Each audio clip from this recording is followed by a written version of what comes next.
On our journey today, we are going to check out the album cover for the Beatles' Sgt. Pepper's Lonely Hearts Club Band. This is part 2. So, slide on your backpack and grab your passport and come along with me as we travel back in time. This video is sponsored by Audible Adventures. Kindly sign up for an annual subscription today. It is a great way to support my research and productions.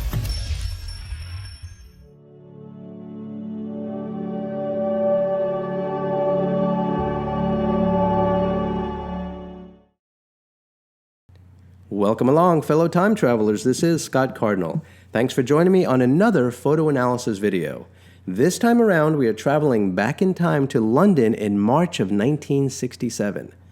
It is my hope that this series will not only be entertaining and educational, but will also help people increase their powers of observation. So sit back and pour yourself a cup of coffee, or a tankard of tea, or a mug of mead, or a flagon filled with any beverage of your choice, and join me around the campfire. And let's start our photo analysis. As you know, this photo was used for the front cover of the Beatles' 1967 album, Sgt. Pepper's Lonely Hearts Club Band. In part 1, I discussed what could be seen in the foreground of this photo. So now we're just going to work our way up a little bit.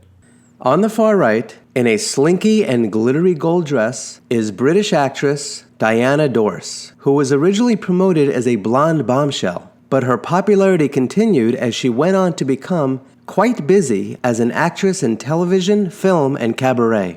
In front of her is a depiction of Shirley Temple, who was already seen elsewhere in the installation.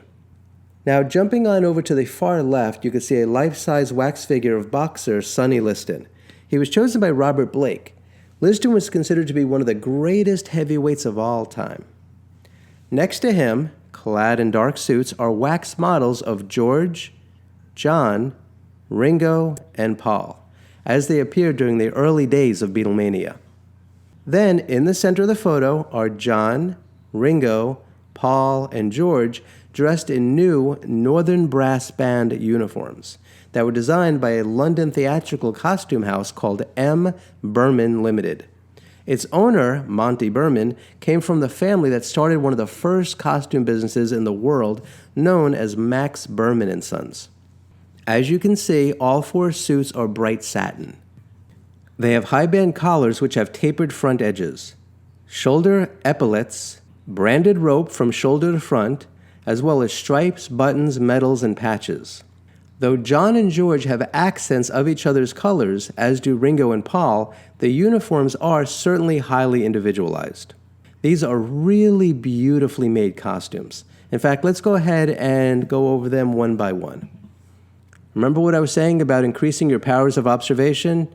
All right, hold on tight. This one's going to get pretty detailed. Starting on the far left, let's check out John Lennon's suit. Based on the lighting, John's suit seems to be an acid green color, which makes it both kind of greenish and yellowish. There is shiny orange satin along the entire length of the opening of his jacket. The jacket has hooks and eyes and has plackets underneath. The same fabric seems to have been used for the 6 stripes across the jacket.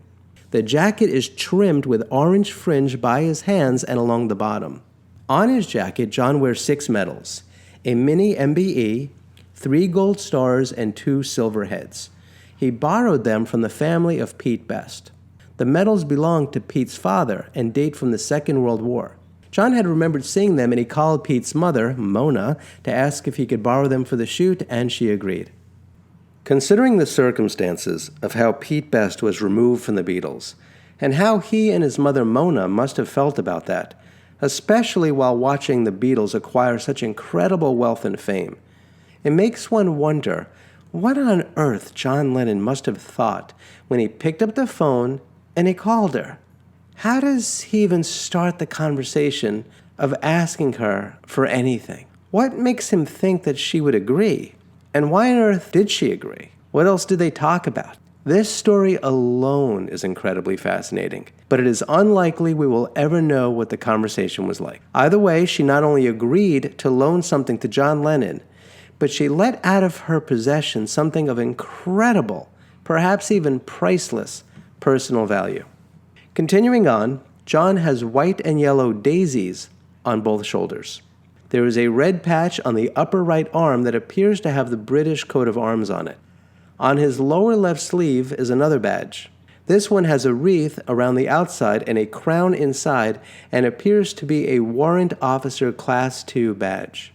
There is an orange knotted cord that runs from the epaulet to the buttons, and it seems to have been done in a square knot.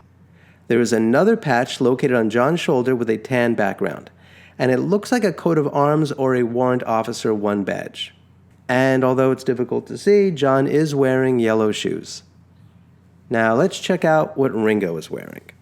Ringo is in pink with a blue ascot and blue trouser stripe and a blue rope braid.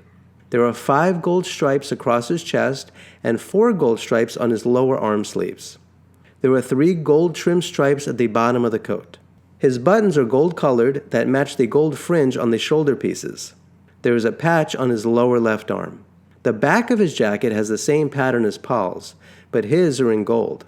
And he has a gold stripe down the back of his jacket. The chevrons on his arm match the colors in the suits worn by John and Paul. Ringo's collar is higher than the others. And Ringo appears to be wearing identical medals to John's, but it is unknown where those came from. Perhaps Mona supplied those too. The color of the knotted cord on Ringo's jacket can be described as larkspur. He has red shoes with blue spats, and Ringo is the only one with a flat-topped hat. It is pink with gold trim. And next to him, we've got Paul. He is wearing a aqua-colored suit. There are 5 silver stripes across the front along with silver buttons. There is a pinkish-purple braided cord that matches the stripe on his pants. He has silver fringe on the ornamental shoulder piece. The silver theme continues with the design on the back of his jacket, the fringe of the front of his jacket, and the chevrons on his sleeves and the buttons. His jacket has black pom-poms hanging from the bottom edge. His MBE can be seen on his jacket. He wears a beaded decoration off of one of his buttons. On Paul's arm is a patch that has the letters OPP sewed onto it beneath a crown. Those letters stand for Ontario Provincial Police. On Paul's left side is a green and red patch with white stars. The gold pin on the front of the costume is a Grenadier Guards badge. The knotted cord that runs from the epaulet to the buttons on Paul's costume that also seems to have been done in a square knot is a plum color. Paul has a beaded talisman hanging off one of his buttons. It appears to be a beaded necklace that has been folded in half. The band is either dark blue or black, with red and white stripes and yellow diamond with red in the center. The button is about twice the width and is red with white framed diamonds filled with yellow and white diamond shapes. At the bottom is a fringe of bright yellow beads. Paul has yellow shoes with pink spats. And now let's check out George's suit. His uniform is peach orange with an acid green stripe on the pants. Acid green lace can be seen at the cuffs, and he is wearing an acid green lace ascot. Upon close inspection, you see that on his jacket, he has 5 silver stripes that cross over the jacket opening instead of being split by it. There are also 10 silver-colored buttons. The silver theme continues in the pattern on his sleeves, the wavy hem, the pattern on the back of his jacket, and the fringe on the ornamental shoulder piece. The braided rope is the same yellow-green color.